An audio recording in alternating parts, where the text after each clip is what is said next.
हाँ, चलो नवजीवन commerce college खातू।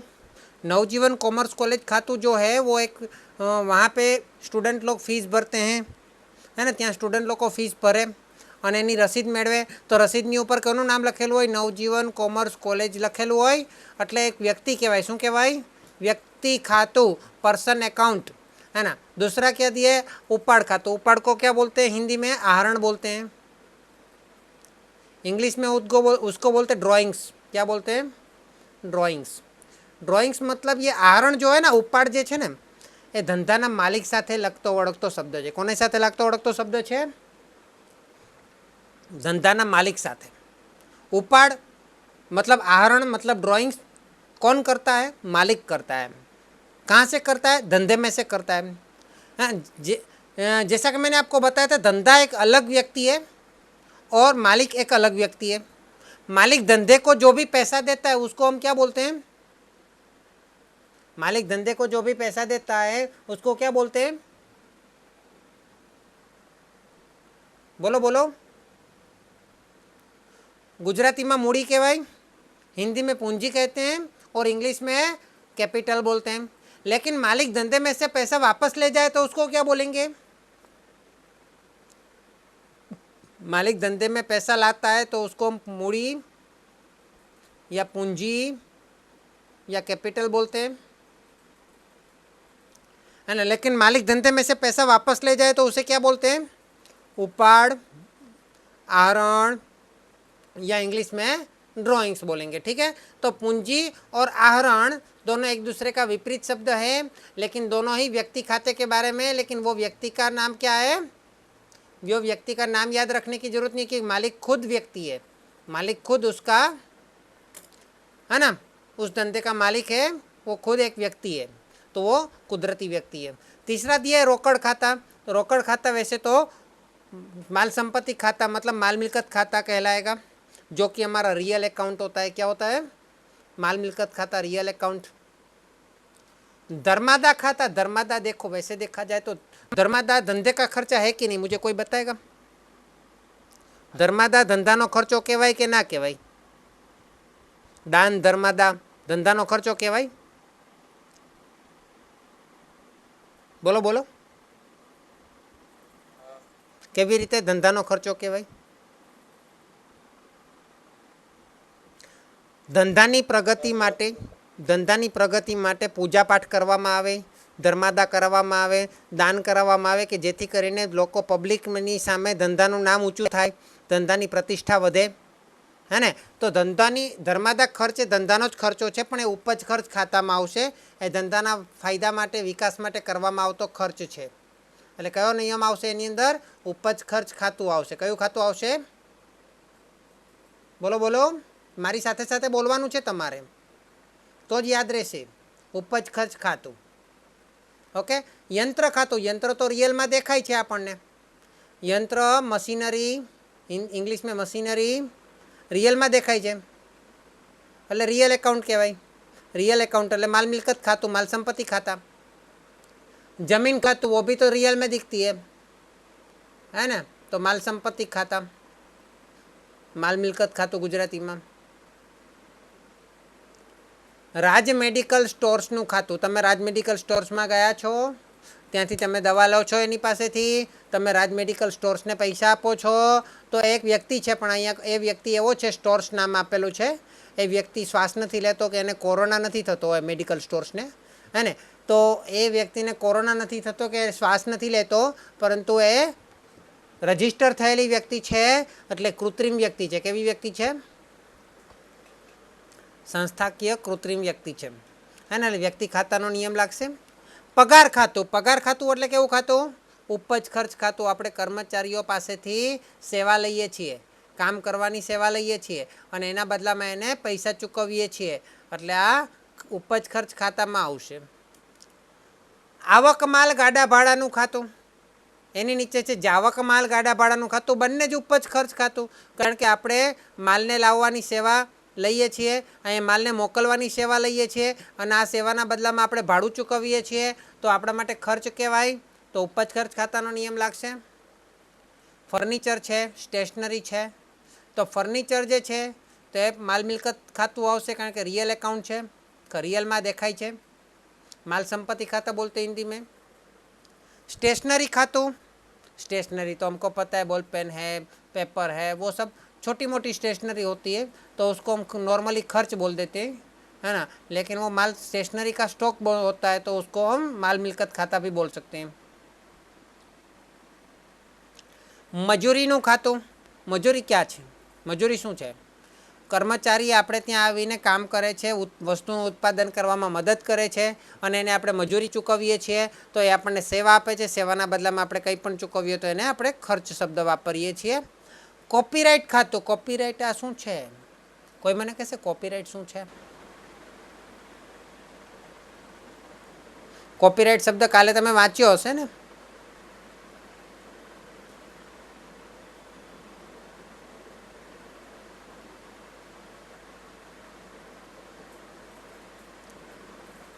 કોઈ મને સમજાવશે કોપીરાइट, what is copyright?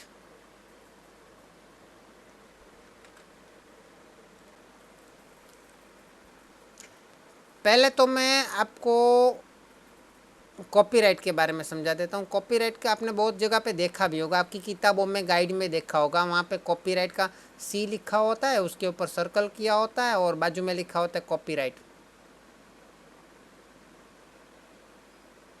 Copyright, right मतलब लिखना नहीं, राइट मतलब हक होगा, सही है ना। कॉपी करने का अधिकार, कॉपी करने का अधिकार, कॉपीराइट। कॉपीराइट क्या होता है? कॉपी करने का अधिकार क्या होता है कि कॉपीराइट जिसने खरीदा हुआ है ना, या तो मैंने अपनी चीज़ बनाया है, अब मैंने कुछ लिखा है, मैंने किताब बनाया है, और वो किताब इंग्लिश ग्रामर का समझ लो मैंने किताब बनाया है ना, और इंग्लिश ग्रामर का मैंने अपने हिसाब से जो नियम बनाया उस हिसाब से मैंने किताब बनाया, और वो किताब का मैंने दे दिया कॉपीराइट, कॉपीराइट का सर्टिफिकेट ले लिया। तो अभी वो मेरी किताब में से कोई कॉपी नहीं करवा सकता, जेरोक्स नहीं करवा सकता। अगर कोई जेरोक्स करवाता है तो मैं उसके ऊपर केस कर सकता हूँ और मैं उसके पास से पैसा वसूल कर सकता हूँ, कॉपीराइट का बहुत ज़्यादा पैसा वसूल कर सकता हूँ। कॉपीराइट की कीमत तो बहुत कम होती है, लेकिन मैं उससे बहुत ज़्यादा पैसा वसूल कर सकता हूँ। वो उसके लिए वो गुनाह हो जाएगा, क्योंकि मैंने कॉपीराइट का ख़रीदा है, फिर भी वो मेरे पास से मेरी चीज़ को वो कॉपी करके मार्केट में यूज़ कर रहा है।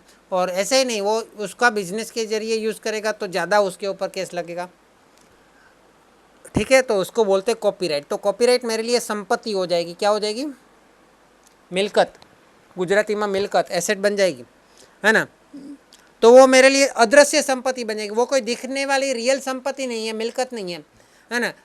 જોઈ શકે તેવી દ્રશ્ય સંપત્તિ નથી એમ, એને આપણે સ્પર્શ કરીએ એટલે સર્ટિફિકેટને સ્પર્શ કરીએ એટલે કે કોપીરાઇટ નહીં ગણાય, હે ને। એ અદૃશ્ય સંપત્તિ છે, હે ને।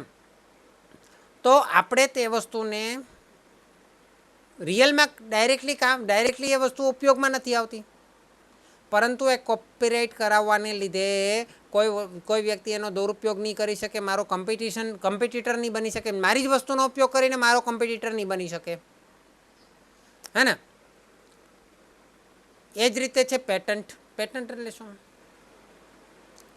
દાખલા તરીકે હું સાયન્ટિસ્ટ છું, અથવા તો દાખલા તરીકે તમે કોઈ સાયન્ટિસ્ટ છો અને તમે કોઈ ખોજ કરી, નવું સંશોધન કર્યું, है ना। नवु संशोधन कर्यु ने एनी एक फॉर्म्युला बनावी, तमे कोई कोरोनानी दवा बनावी लीधी, चलो तमारी पे फॉर्म्युला है, तमने फाइनल खबर ज छे, मार्केट में एने मीन्स के कोरोना पेशेंट पर तमे ए काम पर लगाड़ी अने कोरोना दूर पण थई गयो, अने हवे ए दवानुं तमे मार्केट में वेचाण करो तो बीजा लोको ए दवानो पछी लेब में जई अने दवा में रिसर्च करीने एना जेवी सेम टू सेम कॉपीनी बीजी दवा बनावी ले, तो तमारो कम्पिटिटर बनी जाए कि नहीं? बने कि नहीं? आपका कम्पिटिटर बन जाएगा ना। लेकिन अगर आपने पेटेंट खरीदा होगा, आपने फॉर्मूला का पेटेंट खरीदा होगा, अपनी खोज का पेटेंट खरीदा होगा, तो वो भले ही कॉपी करेगा आपकी दवा का और वो मार्केट में बेचेगा, सेल करेगा। क्या करेगा? सेल करेगा मार्केट में। फिर भी उसका 10% या 20% या 30% जो भी आप तय करोगे उससे आपको कमीशन देना पड़ेगा। उस कमीशन को एक प्रकार का रॉयल्टी बोलते हैं। क्या बोलते हैं? क्या बोलते हैं? रॉयल्टी। इसी तरह कॉपीराइट में कोई लेखक होता है तो उसको भी रॉयल्टी मिलता है, और किसी को कॉपी करने का राइट चाहिए तो उसको रॉयल्टी मिलता है। इसी तरह सिंगर लोगों को भी कॉपी ये रॉयल्टी मिलता है ना। आया समझ में? तो पेटेंट का पहले एक बार खर्च करना पड़ेगा, जो फॉर्मूला हमने बनाया है तो उसका सर्टिफिकेट खरीदना पड़ेगा ना। अभी एप्पल कंपनी का नाम सुना है? उसके मालिक का नाम क्या था?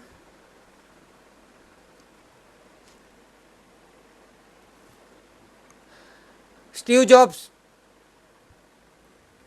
उसने है ना वो इलेक्ट्रॉनिक चीज़ों में, कंप्यूटर में काम आने वाली चीज़ों में बहुत सारी खोजें की, जैसे कि सीडी बनाया, डीवीडी बनाया, है ना। पहले तो फ्लॉपी डिस्क आता था, उसके बाद उसने सीडी बनाया, डीवीडी बनाया, बहुत सारी चीज़ बनाई स्टीव जॉब्स, है ना। तो उसने सभी चीज़ों की पेटेंट खरीद ली, क्या कर ली? पेटेंट निकलवा लिया। पेटेंट निकलवा लिया तो जितने भी कंपनियां उसके पास से सीडी खरीदती तो उसको क्या मिलता? कमीशन मिलता, रॉयल्टी मिलता। क्लियर हुआ ये? तो टार्जन द वंडर कार में जैसे अजय देवगन है, उसने एक साइंटिस्ट के तरह एक डिज़ाइन बनाया कार का, इंजीनियर की तरह, और उसका डिज़ाइन चोरी हो गया, है ना। तो इसकी वजह से वहाँ पे झगड़ा हुआ और उसको मार डाला, है ना। तो वो डिज़ाइन चोरी हो गया तो उसको क्या फ़र्क पड़ता है? वो तो नहीं, बात दूसरी डिज़ाइन नहीं बना लेगा, उसके तो दिमाग में रहता है ना, उसको क्या फ़र्क पड़ता है? उसको क्यों वहाँ पे झगड़ा करना पड़ा? उसके दिमाग में है ना पूरा डिज़ाइन, तो वो चोरी हो गया तो क्या फ़र्क पड़ा? उसके पास तो मेन कॉपी तो उसके पास रहती है ना।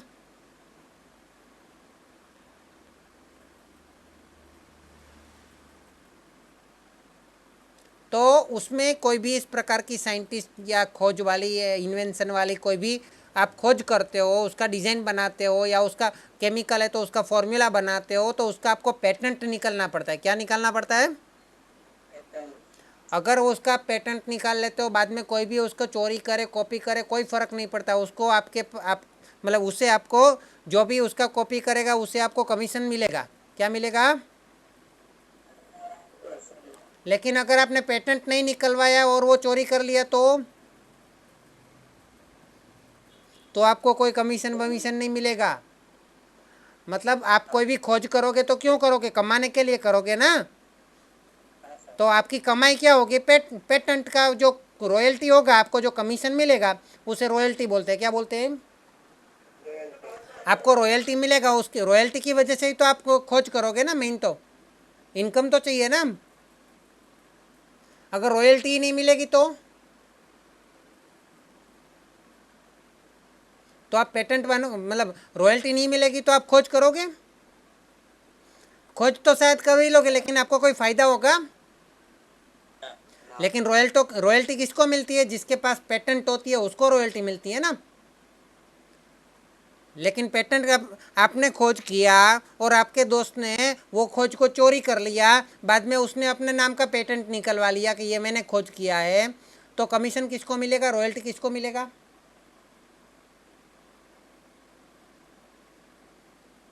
रॉयल्टी किसको मिलेगा? आपके दोस्त को मिलेगा, जो आपकी पेटेंट को, जो आपकी खोज को चोरी करके ले जाएगा। हाँ। तो पेटेंट आपको जैसे ही आप खोज करते हो तुरंत ही आपको पेटेंट निकलना चाहिए, है ना। आपने 3 इडियट पिक्चर भी देखा होगा। उसमें लास्ट में पता चलता है कि फुंगसुंग वांगडू ने 21 से ज़्यादा पेटेंट निकलवाई थी,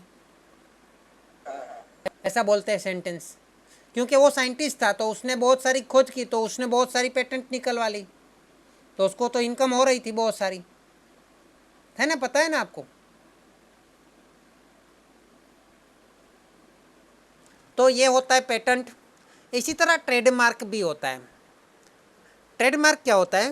तो कोई भी कंपनी जो होती है ना, उसमें कोई साइंटिस्ट जैसा या कॉपीराइट जैसा पार्ट नहीं है, लेकिन कोई भी कंपनी का ट्रेडमार्क होता है, उसका भी इसको पैसा देना पड़ता है कि मेरी कंपनी जैसा कोई और वो ट्रेडमार्क ना बना ले, कॉपी टू कॉपी ना बना ले।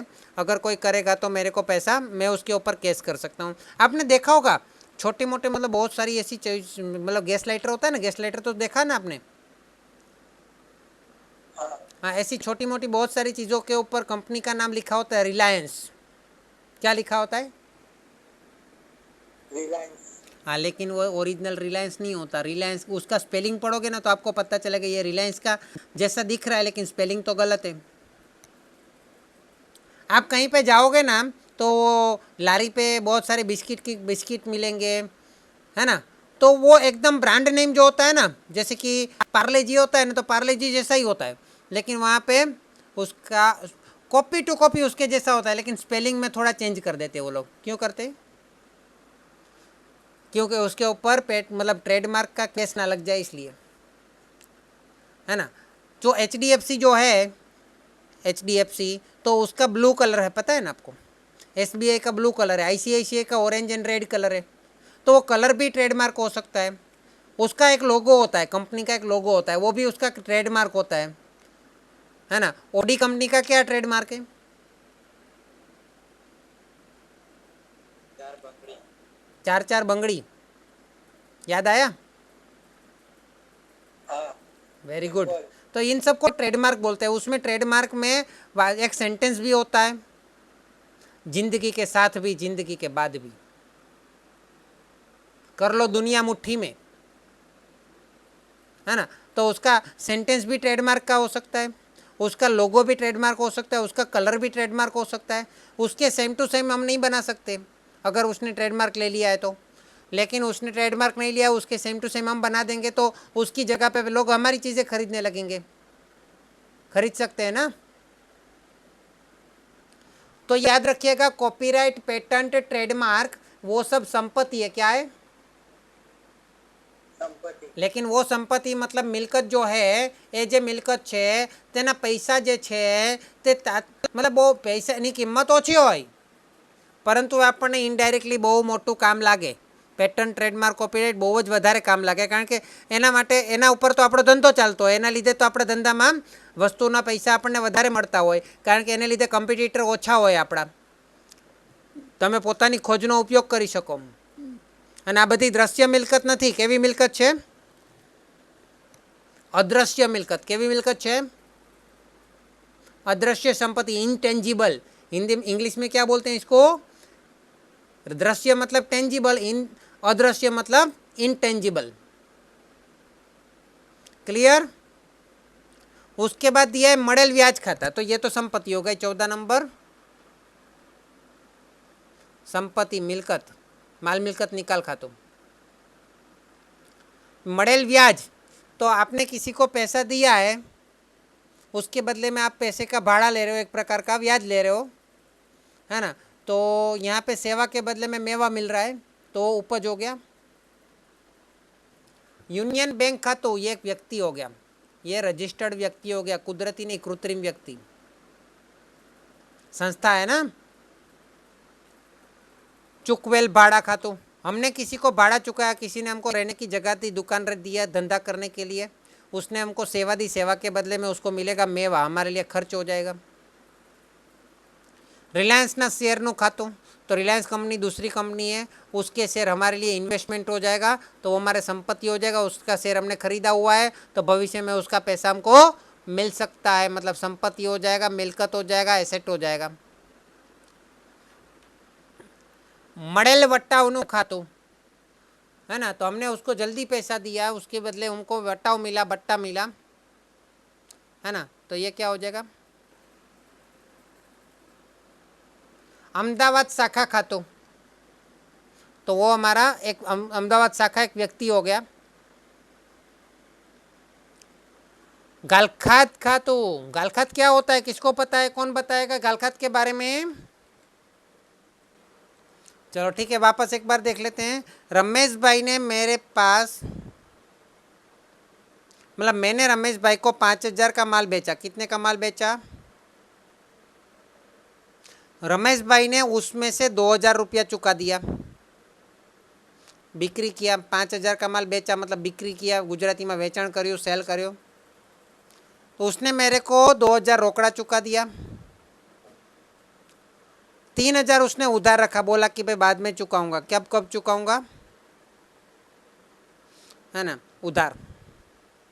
तो ये उधार मेरे लिए क्या हो गया? लेना हो गया। और व्यक्ति मेरे लिए क्या हो गया, देनदार हो गया। तो ये रमेश भाई 3,000 तो बाकी रख दिया। तो मैंने उसको बोला भाई फ़ोन करके 1 महीना हो गया तो भाई पैसा देने आ जाओ। तो उसने बोला कि भाई हम मेरे पास पैसा तो नहीं है। तो मैंने बोला इसको एक काम करो, ये कागज़ पे सही कर दो कि मुझे आपके पास पैसा लेना है। तो उसने क्या किया, हमने उसको 3,000 का हुंडी लिख के दे दिया और उसने सही कर दिया। चलो हुंडी वाला बाद में देखते हैं, वो इसमें नहीं डालता हूँ मैं। तो उसमें से वो समझ लो कि 500 रुपया और दे के गया, तो 2500 बच गया। तीसरे महीने में वापस उसको फ़ोन किया तो उसने उठाया ही नहीं। मैं उसके घर चला गया किसी की तपास करते हुए, तो वहाँ पे तो ताला लगा हुआ था। आजू बाजू में से पता चला कि वो तो गांव छोड़ के भाग गए। अभी ये 2500 का मैं क्या करूँ, मेरा लिए क्या हो गया, ये 2500 मेरे लिए क्या हो गया, ગાલખાદ। આ 2500 મારા માટે શું કહેવાય, ધંધા માટે ગાલખાદ કહેવાય। हिंदी में डूबात्रून कहते हैं, इंग्लिश में बेड डेप कहते हैं, है ना। वो नुकसान है, नुकसान है, इसलिए वो उपज खर्च में आएगा। किस में आएगा, કર્ણાવતી ક્લબનું ખાતું, વ્યક્તિ ખાતું। દેવાદાર એ પણ એક વ્યક્તિ છે, જેમ કે રમેશભાઈ એક દેવાદાર હતો તો વ્યક્તિ ખાતું। નમૂના તરીકે વેચેલ માલનું ખાતું, બોલો નમૂના તરીકે વેચેલ માલનું ખાતું। જો માલ શબ્દ આપેલો છે એટલે માલ મિલકત ખાતું, માલ શબ્દ આપેલો છે ને માલ એટલે માલ સંપત્તિ ખાતા, માલ મિલકત ખાતું, રિયલ એકાઉન્ટ। લેણદાર એક વ્યક્તિ છે એટલે વ્યક્તિ ખાતું। કારખાના ખર્ચ ખાતું એટલે લખેલું છે ખર્ચ શબ્દ એટલે ઉપજ ખર્ચ ખાતું। નીલમબેનનું ખાતું એટલે વ્યક્તિ ખાતું। ઘસારા ખાતું, કોણ મને કહેશે ઘસારા વિશે કોણ સમજાવશે? તો ઘસારો વસ્તુની કિંમતમાં ઘટાડો કરે છે, है ना, જેને કારણે વસ્તુની કિંમતમાં થતા ઘટાડાને घसारो कहें। वस्तु के मूल्य में होने वाली कमी को हम घिसाई बोल सकते हैं। तो वो तो हमारे लिए नुकसान है, तो उपज खर्च खाते में आएगा।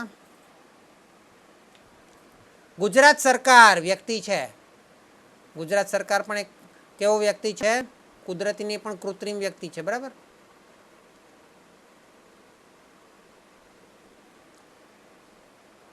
મળેલ બેંક વ્યાજનું ખાતું, વ્યાજ મળેલ છે એટલે રોકડા આવ્યા, હે ને। બેંક વ્યાજ, વ્યાજ એટલે બેંક વ્યાજ એટલે એક સેવા મળી। આપણે પૈસા બેંકવાળાને આપ્યા તો બેંકે એના બદલામાં આપણને સેવા આપી, તો ઉપજ કહેવાય। આપણે સેવા આપી તેના બદલામાં બેંકે પૈસા આપ્યા। જાહેરાતમાં આપેલ માલનું ખાતું, પાછો માલ શબ્દ લખેલો છે, ઉપર પણ જાહેરાત હતું તો માલ શબ્દ લખેલો હતો। જાહેરાતમાં આપેલ માલ લખો કે નમૂના તરીકે વેચેલ માલ લખો, બધું એક જ છે, એટલે માલ મિલકત નિકાલ ખાતું। મળેલ ડિવિડન્ડ ખાતું, આ પણ ઉપજ છે, મળેલ છે એટલે ઉપજ કહેવાય, ચૂકવેલ હોય તો ખર્ચ કહેવાય। મળેલ કમિશન ખાતું ઉપજ છે। પાઘડી ખાતું, ધંધાની ખ્યાતિ, हिंदी में ख्याति बोलते हैं उसको, है ना, मिलकत છે, संपत्ति છે। આપેલ કમિશનનું ખાતું, જેમ મળેલ કમિશન ઉપજ છે તેમ આપેલ કમિશન, આપણે કોઈને કમિશન આપીએ તો ખર્ચ છે। લેણી હુંડીનું ખાતું, ત્યાં તો દેવાદાર વ્યક્તિ હતો, અહીંયા લેણી હુંડી શું છે, વ્યક્તિ છે કે નહીં? લેણી હુંડી મિલકત છે, કાગળ સ્વરૂપની મિલકત કહેવાય, જેના પૈસા આપણને મળશે, આપણી પાસે સબૂત છે। આપેલ વટાવ છે તો ખર્ચ છે, મળેલ વટાવ ઉપજ હતું તો આપેલ વટાવ ખર્ચ છે। સ્ટોકનું ખાતું માલ મિલકત કહેવાય, માલ મિલકત ખાતામાં જ આવશે। મૂડી ખાતું માલિકનું કહેવાય એટલે વ્યક્તિ ખાતું। ખરીદ ખાતું માલની ખરીદી થાય એટલે માલ મિલકત ખાતું। અને આમ જોવા જઈએ ને તો ખરીદ ખાતું છે ને ઉપજ ખર્ચમાં પણ ગણાય કે માલની ખરીદી કરીએ તો એક પ્રકારનો આપણો ખર્ચ કહેવાય, ધંધાનો ખર્ચ કહેવાય। ઓકે, તો જોઈ લો, આ બરાબર લખી લો, જેને સમજવાનું હોય સમજી લો।